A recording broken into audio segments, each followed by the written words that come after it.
Alrighty, welcome back to part 3 of this tutorial on effects chains, which we've been looking at over the past few weeks. Today I'd like to show you how to extend this idea into the stereo field. I'll just explain what we've got going on here is that the effects end, we're using it as an effects end. We're not using it like we did in the previous video where everything is coming out through the parallel effects chain. We're actually using it as a proper effects end where I can blend this back in with the dry signal. I've got EQs feeding delays in this example. You'll notice that I've got two stereo aux tracks. This one I've named left and I've got both pan pots to the left. This one I've called right and I've got both pan pots to the right. These are of course multi-mono plugins. So I've got different settings on each of these. I've set this up as a mono to stereo delay effects end. As we go along, I'll explain how that's possible. But just briefly, we'll have a look at the signal flow. So obviously in this case, we've got the signal source is the vocal in this case, which goes to the channel strip and out through the speakers. We're also sending on a post fader send out to send A. And the pan pot is the last thing in that signal flow. And it's assigned to the same stereo bus. You'll see that we've got the same effects end here and the same effects end here, which is a stereo bus. And it's feeding both of these left and right stereo aux tracks. So the way this works is that obviously we've got our plugins which are multi-mono. So they're split between the left and right. When we pull the pan pot to the left, the signal goes through the left side of the channel. I'll just pull another graphic up that shows that. So if we have our send panned hard left, it gets sent out via the bus to the two stereo aux tracks. But because we've got it to the left and we've got multi-mono plugins on each of these, it gets sent down the left side of both. So then it goes out and exits. But what we've done here is because the pan pots are the last thing in the chain, the ones on this stereo aux track are panned hard left and on this one hard right. And so we're basically summing what would be a stereo signal to mono, but we're basically monoing it to the left side and to the right side. And that's how we get back to having our left and right signals.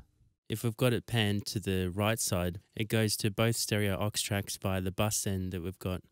And it feeds both the right-hand sides of these in a similar way. So obviously if you have it panned dead center, it will feed both the left and right sides of the multi-mono plugins equally. So let's have a listen. I've got the delay quite loud and obviously this is in solo. And obviously you shouldn't make any EQ decisions in solo. But I just wanted to take it out of the context of the band just so it's easier to hear and demonstrate. I'll take this back up to Unity. We will fire that burn through the heaviest pain.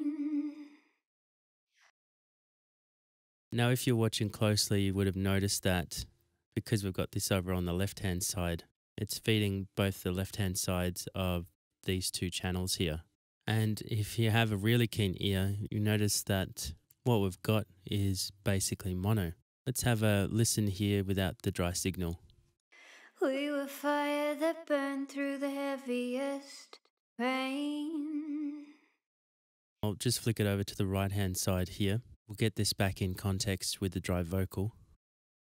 We will fire that burn through the heaviest pain. Hello, stereo.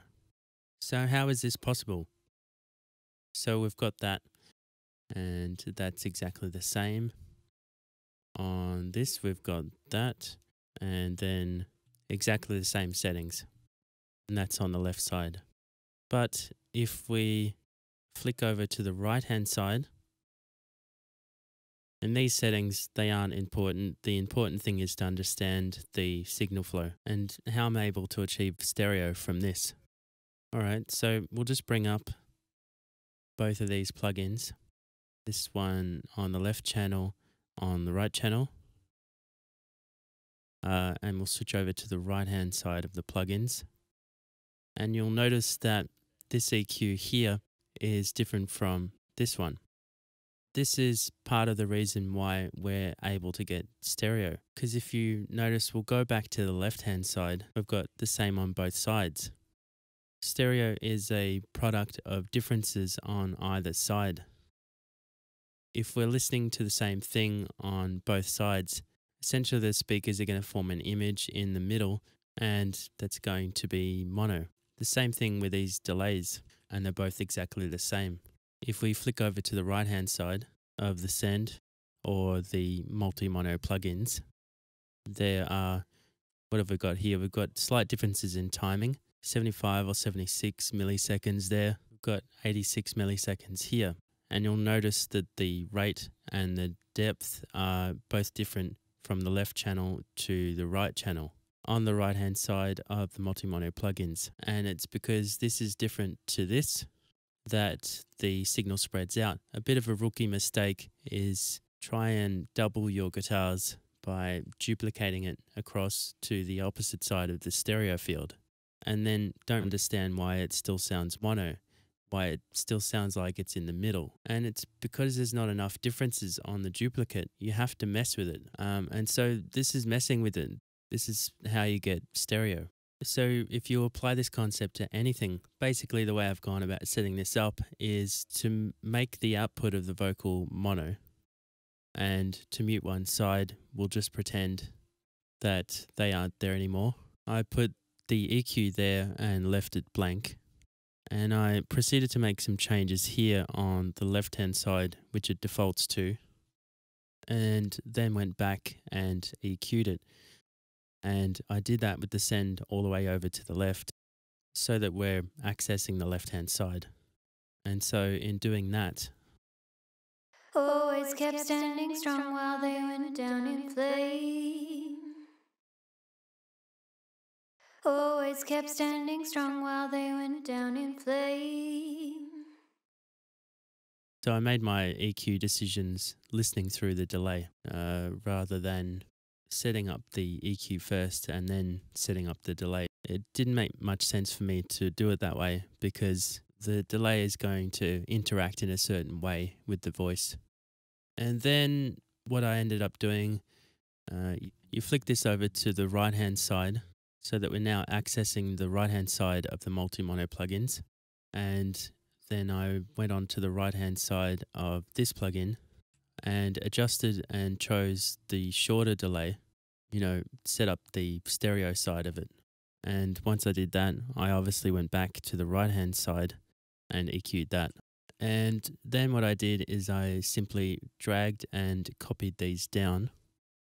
And then I decided that the right-hand side on this channel, as opposed to this channel, is going to be different.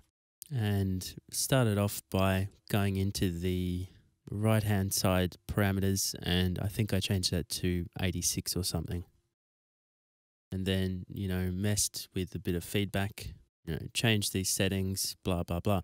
The fact that I made the side different is that we now have it as a stereo effect. And then I went back into the right-hand side EQ and made further adjustments while listening to it. Even slight differences in the EQ will help the signal spread.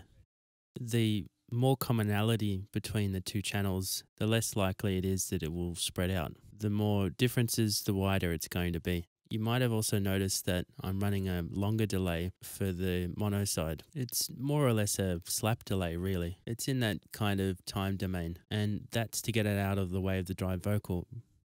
For the fact that we have these differences on the right-hand side of the multi-mono plugins, we know that when we flick this send over to the right-hand side, that we're going to get stereo. Knowing that it's stereo, it's much easier to run a shorter delay because it's not going to get in the way of the vocal. It's not physically in the same space as the mono delay. So that's my thought process on that. This is the chorus here. This is the verse here. So ideally what I wanted to do was to have the slap delay for the verse and have the shorter delays in stereo for the choruses. We were fire that burned through the heaviest rain. Always kept standing strong while they went down in flame. Never thought that this day would come. This just seems to be something that can't be undone. Tonight something broke that can't be repaired. It started to smoke, you've got me scared. My world is now crumbling, it started to shake. Though we were the one thing I couldn't break. Now, obviously that delay is quite loud, but it's for the purposes of demonstration. But let's kill the dry and listen to the delay itself. We were fire that burned through the heaviest rain. Always kept standing strong while they went down in flame. Never thought that this day would come. This just seems to be something that can't be undone. Tonight something broke that can't be repaired. It started to smoke, you've got me scared. So there you have it. That's the basic idea. Let's recap. If you want to create this mono to stereo effect, you have to designate it fairly early on which side is mono and which side is going to be stereo.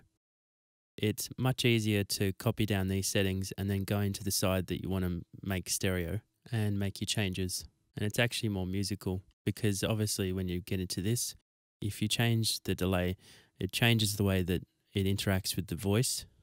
And so it makes sense that you'd want to come back in here and change the EQ and make it even more different. Not just for the fact that it makes it stereo, but because it is different and it interacts differently with the voice as a result of that delay being different. So yeah, play around with that idea and let me know how you go with that in the comment section below.